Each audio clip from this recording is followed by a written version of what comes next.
porque justamente los sindicatos tienen mucha historia y releyendo, volviendo a repasar por ahí la evolución de los sindicatos y las leyes sindicales que la regulan, en cada movimiento político que tuvo nuestro país, en cada golpe militar, cada golpe que se hacía, y tuvimos muchos en este país, durante un tiempo era cada 15, 20 años había un golpe, fueron modificando la ley de asociaciones sindicales, con reglamentaciones, con distintos criterios. Pero el hilo conductor, desde el peronismo a esta parte, digamos, cuando estatizaron el conjunto de los sindicatos, fue justamente el control. La otra vez un compañero me decía, bueno, que vos mismo me preguntaba, ¿pero qué significa que están estatizados el control estatal de los sindicatos? Bueno, significa que las organizaciones obreras, que debieran ser independientes de la patronal, de la y de los gobiernos, justamente tienen toda una legislación que se vota en los parlamentos burgueses, es decir, lo votan los partidos mayoritarios, mayoritariamente burgueses, es decir, y van legislando y poniéndole cláusulas y puntos que los trabajadores tienen que cumplir para poder desarrollar o mantener en términos legales una organización sindical, lo cual es un contrasentido. Patronales, gobiernos patronales, partidos patronales mayoritarios, poniéndole condiciones a la organización de los trabajadores, es un contrasentido que hace en sí mismo. Pero, como decíamos en el primer programa, los sindicatos, así como las organizaciones sociales, son lugares en disputa, ¿no? Son lugares que hay que disputar, que hay que pelear. Gramsci lo tomaba muchas veces las organizaciones sindicales como el Estado ampliado, decía, es como el Estado que se mete en las filas del movimiento obrero para regimentarlo. Pero él no dejaba de ser, nunca dejó de ser un lugar en disputa, ¿no? Porque en el medio hay que dar una pelea para recuperarlos, hay que pelear justamente para tener sindicatos clasistas y sindicatos con orientación revolucionaria para nosotros, es decir, que esté por la liberación de los trabajadores en términos absolutos. Entonces, para cualquier proceso de recuperación, y ahí viene la otra parte, es muy importante ir al núcleo básico, que es la asamblea. Lo decía Katy hoy al inicio del programa respecto de los cosecheros.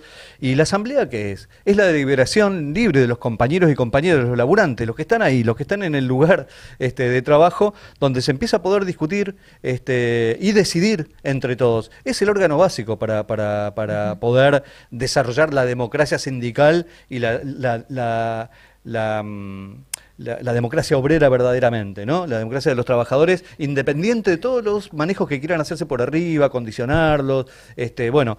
Entonces, esto nos parece. Después, otra parte que es fundamental a la hora de la recuperación, ya sea de un delegado, de un cuerpo delegado, de una junta interna, de un sindicato, lo primero es la asamblea.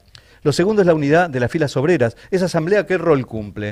Es decir, unir al efectivo con el contratado, al de planta con el de... Es decir, porque si vos hacés un sindicato que lo recuperás y hacés asamblea solamente con los efectivos, los contratados por allá, los de limpieza por allá, claro, ya arrancás mal, digamos, ¿no? Y perdés una gran fortaleza que pudieras tener uniendo al conjunto de los trabajadores. Entonces, eso es una de las premisas también. Entonces, democracia sindical, democracia obrera, democracia directa, el segundo punto, unidad de las filas obreras, porque eso además te permite, desde ese lugar de unidad, tirar puentes de unidad hacia nuestros hermanos y hermanas desocupadas. En un mundo como hoy, tan atomizado, que tenés millones de compañeros y compañeras desocupadas. Decíamos el otro día que el 25% de la clase obrera está sindicalizada.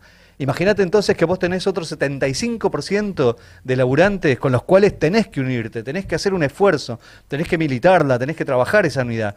Entonces, y la tenés que remar contra un sentido común que dice que inculcó durante muchos años el peronismo, que tiene que ver con la conciliación de clases, ¿no? Que el obrero y el patrón estamos en el mismo barquito y en el mismo barquito, ahora lo único que remamos somos nosotros. Es decir, los tipos van en el barquito, claro, tomándose un... Ser solidarios. Claro.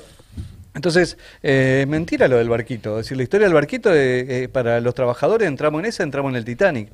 Nosotros, los trabajadores, tienen que organizarse en forma independiente. Por eso, asamblea, unidad de las filas obreras, unidad de los trabajadores en todos los sectores, coordinación con otros sectores en lucha. Recién mencionábamos la lucha de FATE por un lado, que es durísima, que está ahí, y por otro lado están los compañeros de los movimientos peleando su propia demanda. Mirá si eso lo unificás, qué potencial tendríamos los trabajadores y ponernos en la calle y convocar al movimiento estudiantil, convocar a todas las agrupaciones solidarias, clasistas. Creo que sería un ejemplo enorme y un punto de referencia de acá hacia adelante, hacia los ajustes que se vienen.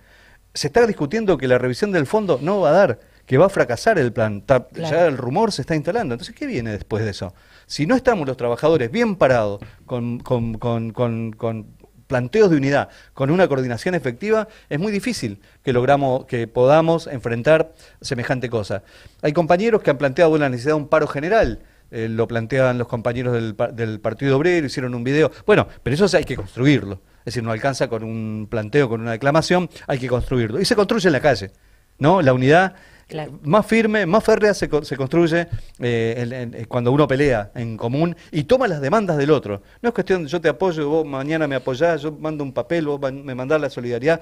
Hagamos un programa en común. Peleemos juntos con un pliego de demandas y yo creo que eso cambia la cosa y empieza a cambiar hacia adelante también la perspectiva. Entonces yo creo que esa es otra de las cuestiones y lo último que me había quedado respecto de cómo recuperar los sindicatos también desde la base es eliminando los privilegios.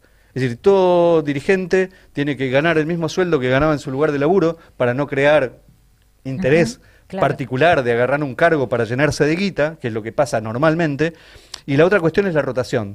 Es decir, que cada dirigente esté obligado de alguna manera a fomentar, a promover, a que hayan nuevos y nuevos compañeros y nuevas camadas que te puedan suceder. Gramsci también decía que eso, en un sentido, que los revolucionarios, parte de nuestra tarea es forjar, formar a las nuevas generaciones que nos van a suceder. Bueno, si uno lo aplica al plano sindical, tiene una mirada similar. Entonces, bueno, nos parecen estas cuestiones. Hay mucho para decir.